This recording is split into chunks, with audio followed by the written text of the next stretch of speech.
¿Alguna vez escuchaste hablar del clan Cifuentes Villa? Quizás nunca los hayas conocido, y esto no es una casualidad. Este grupo de hermanos colombianos también fue llamado el Clan Invisible por la discreción con la que operaron en el mundo del narcotráfico durante casi 3 décadas. Sin embargo, desde el año 2019, el apellido Cifuentes Villa se posicionó con fuerza en los periódicos cuando se lo vinculó al Chapo Guzmán, el reconocido narcotraficante mexicano, capo del Cartel de Sinaloa. Pero la historia de este clan comenzó mucho antes, en la década del 90, cuando estuvieron asociados con el Cartel del Norte del Valle y hasta con Pablo Escobar. Hoy les voy a contar la historia de una familia donde ser criminal no fue una excepción, sino una regla. Bienvenidos a mi canal, mi nombre es Adriana Chilito, gracias por acompañarme una vez más y conocer parte de los hechos que han marcado la historia reciente de Colombia. Los invito para que me sigan en mis redes sociales, me encuentran en Instagram, Facebook, X y TikTok como @lachilito. Comenzamos.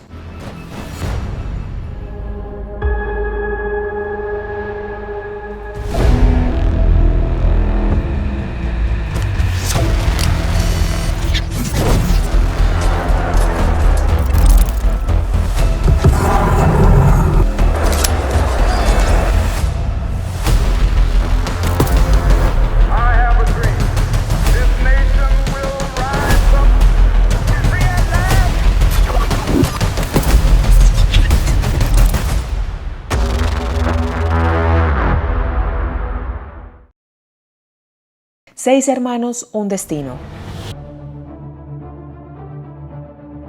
Los Cifuentes Villa nacieron en Medellín, Colombia, a lo largo de la década del 60. Fueron 6 hermanos: Fernando, Francisco, Dolly, Lucía Inés, Jorge Milton y Alexander. Sobre sus orígenes e infancia se sabe muy poco. Se presume que nacieron en una familia de clase media-baja, sin lujos, pero con acceso a educación básica, lo que les permitió aspirar a una vida mejor. El problema fue que eligieron el crimen organizado como camino para alcanzar sus deseos, una vía rápida hacia los lujos, pero que se paga con la pérdida de la libertad e incluso con la propia vida. Del que menos se sabe es de Fernando. De hecho, hay muchos que creen que ni siquiera existió y en verdad fueron 5 hermanos y no 6. Sin embargo, él también pasó por aquella familia y fue el primero en abandonarla. Según el diario El Espectador, en la década del 80, Fernando trabajó como mano derecha de Efraín Hernández, alias Don Efra, uno de los capos del Cartel del Norte del Valle. Pero en 1996, Wilber Varela, alias Jabón, otro capo del mismo cartel, encargó a Fernando a asesinar a su propio socio, Efraín Hernández. No se sabe por qué motivo, pero Cifuentes Villa aceptó, sin calcular que él sería víctima de la misma trampa. Para eliminar cualquier evidencia, Jabón ordenó matar a Fernando. De esta manera, los Cifuentes Villa perdieron a su primer integrante. Pese a que la muerte de un hermano puede hacer ver las cosas de otra manera, esto no cambió, ni siquiera por un instante, el rumbo que elegirían el resto de los Cifuentes Villa. Francisco Cifuentes Villa y el nacimiento del clan.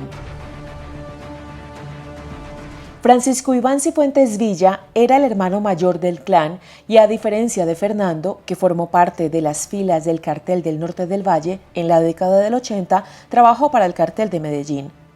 No era un soldado raso o alguien que pasara desapercibido para los altos mandos del grupo criminal.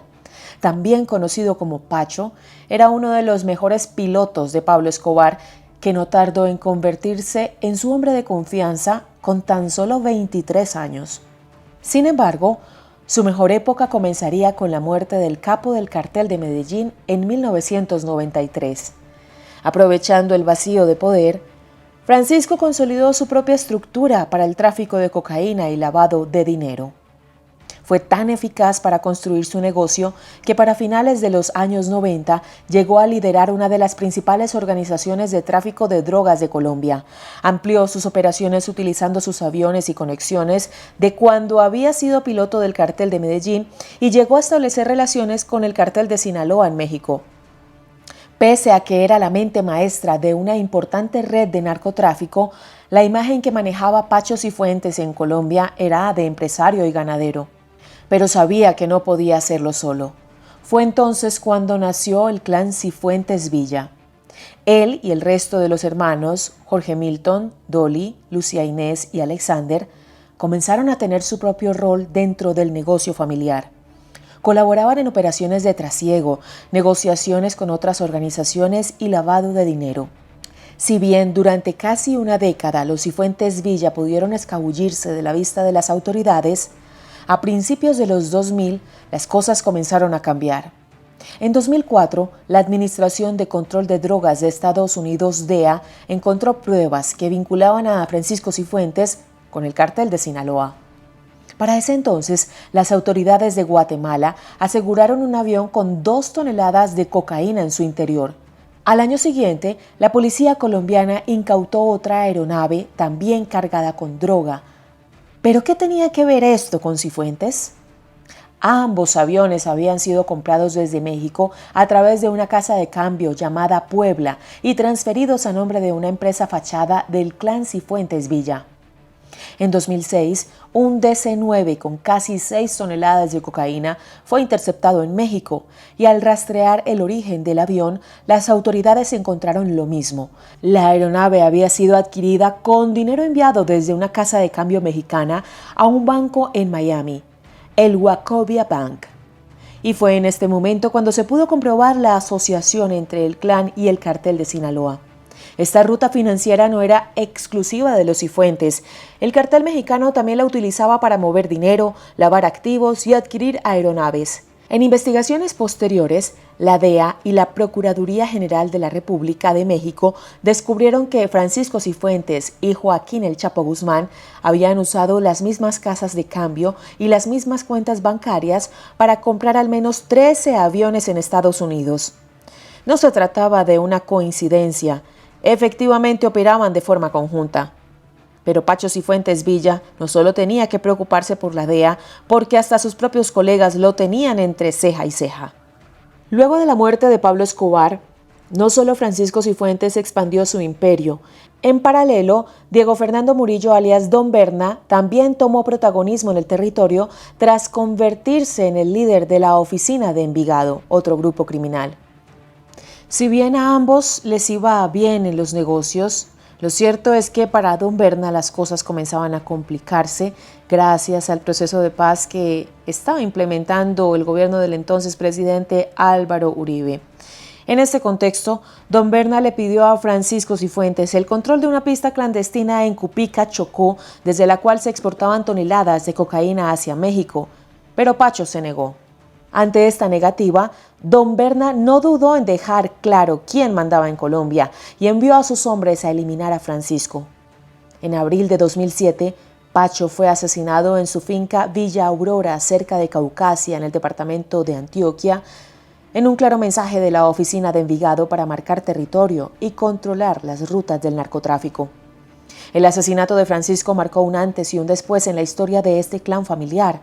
Había sido el cabecilla y con su muerte el grupo quedó acéfalo. En este sentido, algunos investigadores sostienen que quedó a cargo Patricia Rodríguez, la viuda de Pacho, mientras que otros afirman que Jorge Milton y Dolly ocuparon aquel lugar. Más allá de cuál teoría sea la verdadera, lo cierto es que los 4 hermanos Cifuentes Villa continuaron delinquiendo, cada uno desde un rol diferente. Dolly, Lucía Inés y el narcotráfico. Pese a la muerte de Francisco en 2007, para el 2010 el clan Cifuentes Villa estaba completamente en pie. La organización había logrado sostener y expandir una red de empresas entre Colombia, Centroamérica y México que facilitaron el trasiego de drogas y el lavado de dinero.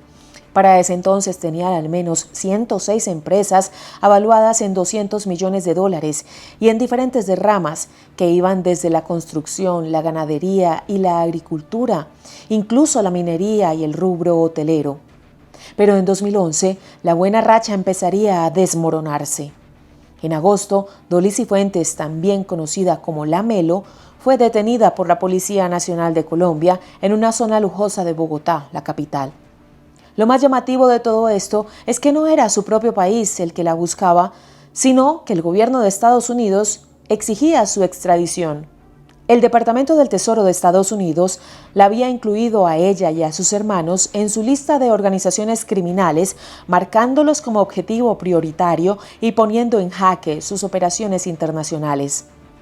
Las autoridades norteamericanas acusaron a los hermanos Cifuentes Villa de patrocinar el envío de al menos 30 toneladas de cocaína a Estados Unidos y de ser partícipes del lavado de activos para el cartel de Sinaloa.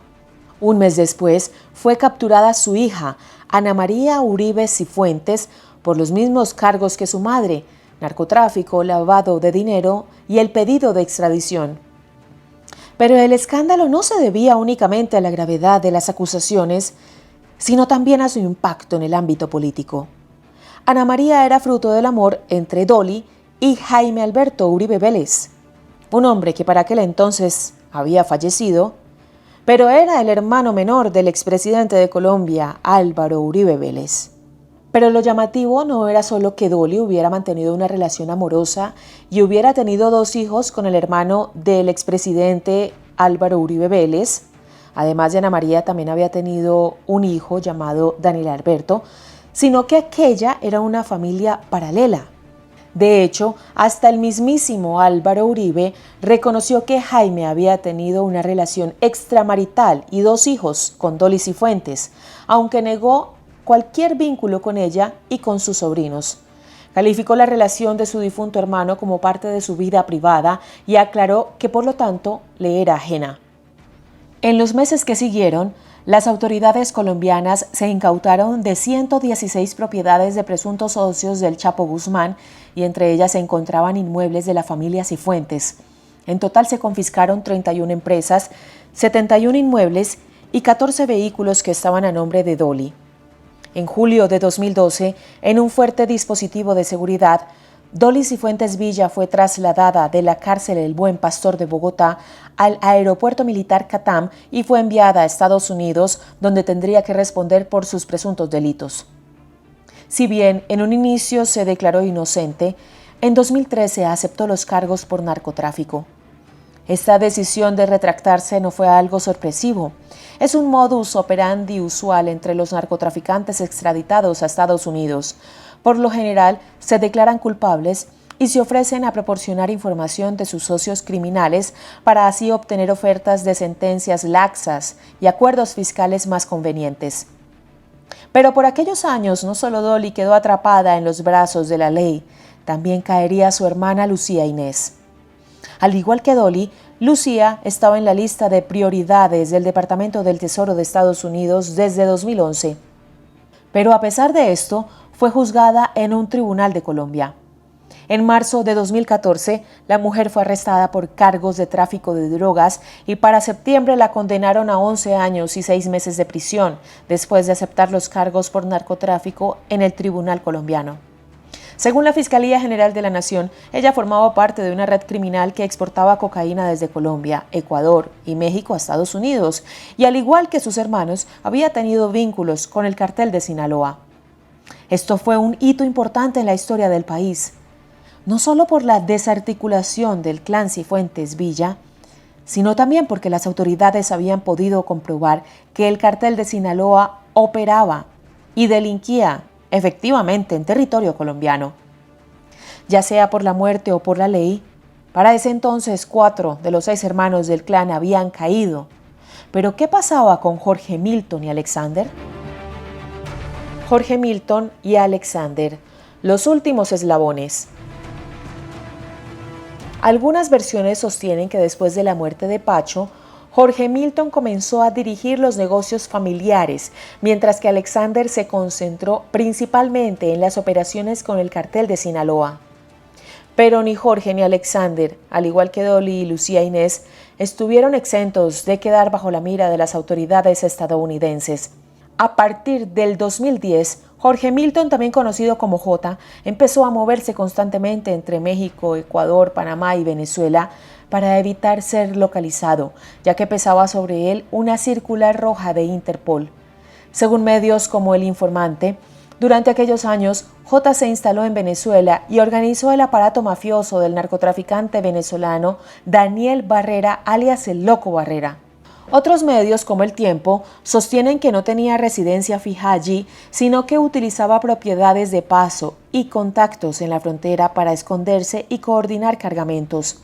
Fue justamente en una de esas estancias temporales que en noviembre de 2012 la Guardia Nacional venezolana lo detuvo en un operativo conjunto con la DEA y la Policía de Colombia. Tras haber sido arrestado, Cifuentes fue extraditado en 2013 a Estados Unidos, donde fue acusado de narcotráfico y lavado de dinero en los distritos de Miami y Manhattan. Al igual que su hermana Dolly, se declaró culpable y confesó haber hecho negocios con el Chapo Guzmán. Dolly y J estaban presos en los Estados Unidos, Lucía e Inés en Colombia. ¿Y Alexander?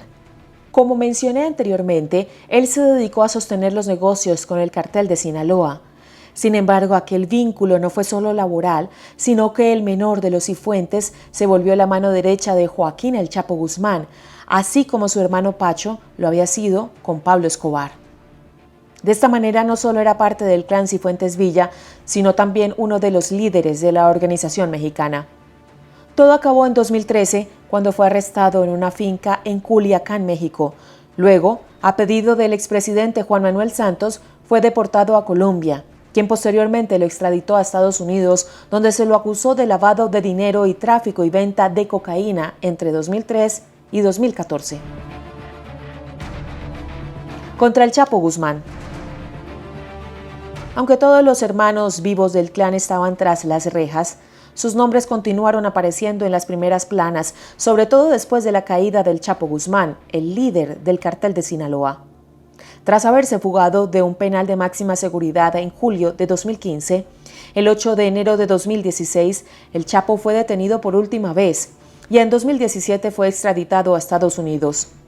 Un año después comenzó su juicio en la Corte Federal del Distrito Este de Nueva York y Jorge y Alexander Cifuentes Villa fueron citados a declarar como testigos clave.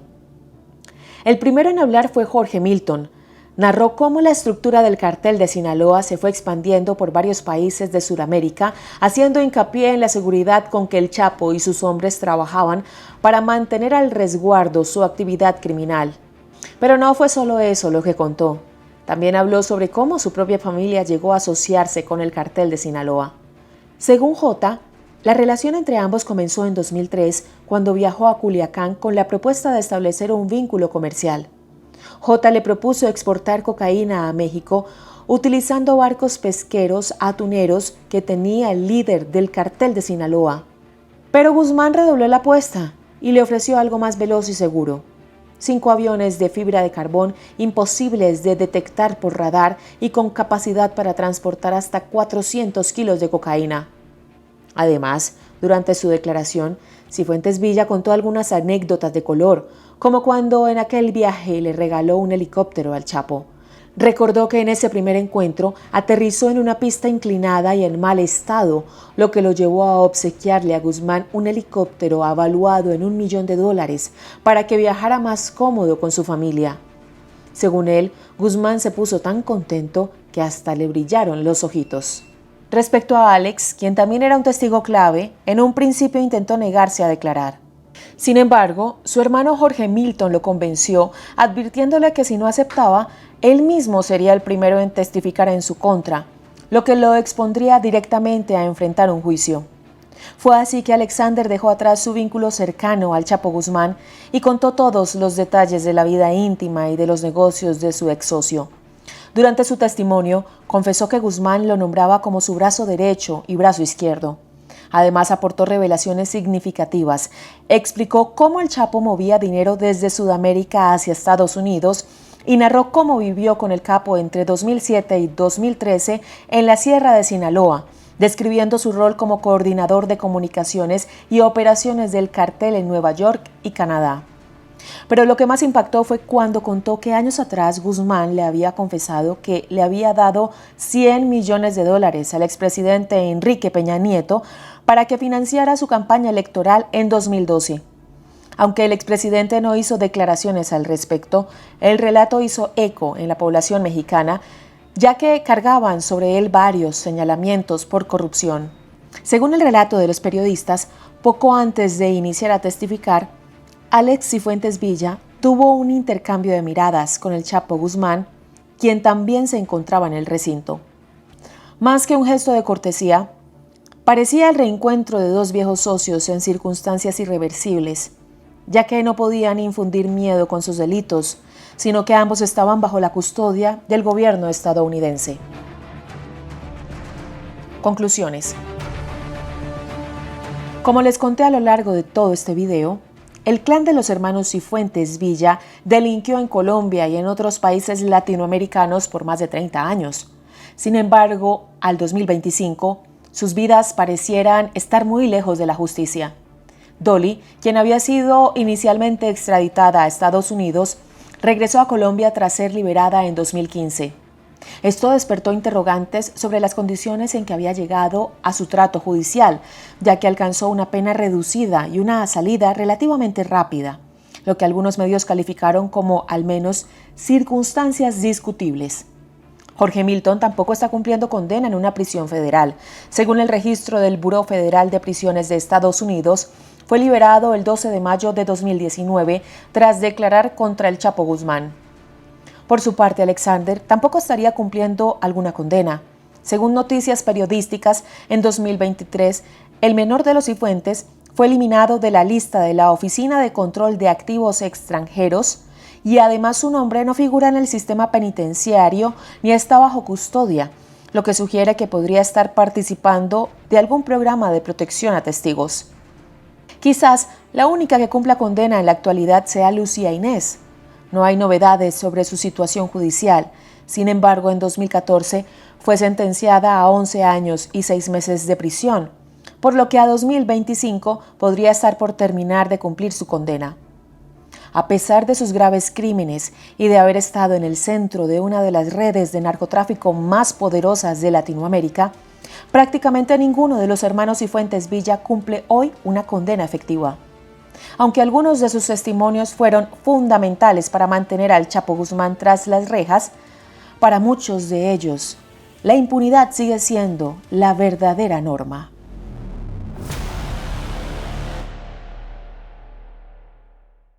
Gracias a todos por llegar hasta el final del video. Si les gusta este tipo de contenido, se pueden suscribir a mi canal y activar la campanita de notificaciones para que YouTube les avise cuando suba un nuevo video. Recuerden que también me pueden enviar sus comentarios y sugerencias, lo pueden dejar en la cajita de descripción. Los invito para que me sigan en mis redes sociales. Me encuentran en Instagram, Facebook, X y TikTok como @lachilito. Vamos a saludar hoy a todos los suscriptores. Muchas gracias y por supuesto también a los miembros. Un saludo especial para Janina Silva. Janina, gracias por tu apoyo con mi canal. Un abrazo enorme. Los quiero mucho. Nos vemos en un próximo video. Hasta pronto. Bye bye. Saludos de Lupita.